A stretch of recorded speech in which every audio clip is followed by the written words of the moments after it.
राधे राधे। आज जिस शक्ति की कथा हम पढ़ने वाले हैं वो है माता गौरी।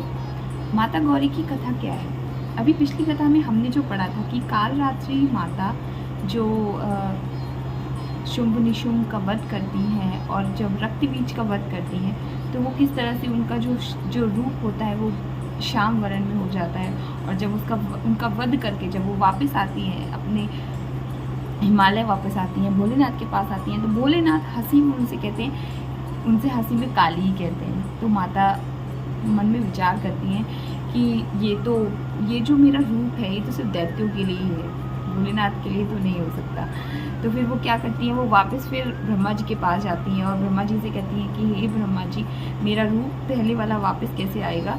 ठीक, तो वो कहते हैं कि आप मानसरोवर में जाकर स्नान कर लीजिए। तो वो वहाँ पर मानसरोवर जाती हैं और वहाँ पर जाकर स्नान करती हैं। जब वो स्नान करती हैं तो उनका रूप श्वेत हो जाता है, एकदम सुंदर हो जाती है, वो चमक हो जाती है। और उनका जो रूप है वो उनके एक हाथ में त्रिशूल, एक हाथ में डमरू और एक हाथ में कमल होता है। 4 भुजाधारी हैं, अत्यंत सुंदर हैं, अत्यंत मनमोहक है उनका रूप। और फिर वो महागौरी, जैसे वो मानसरोवर से नहाकर वापस आती है तो उन्हें महागौरी के नाम से पुकारा जाता है। वो महागौरी का रूप आ जाता है जो कि उनका 8वां रूप है।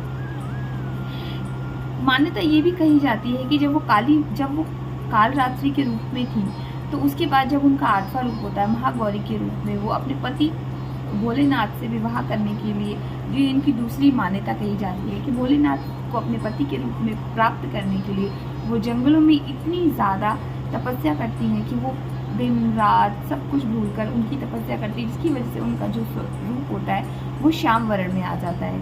और भोलेनाथ इससे प्रसन्न होते हैं और वो पूछते हैं कि आप, तो वो कहती हैं कि मुझे आप पति रूप में चाहिए। और भोलेनाथ प्रसन्न होकर उनसे विवाह करते हैं और उन्हें अपने जो गंगा माता होती हैं उनसे उनका स्नान कराते हैं, जिससे वो अत्यंत श्वेत हो जाती हैं और चमक हो जाती है और वो अपने रूप में आ जाती हैं, महागौरी के नाम से प्रसिद्ध होती हैं। तो ये है महागौरी की कथा। आई होप आपको अच्छी लगी होगी माता रानी की कथा।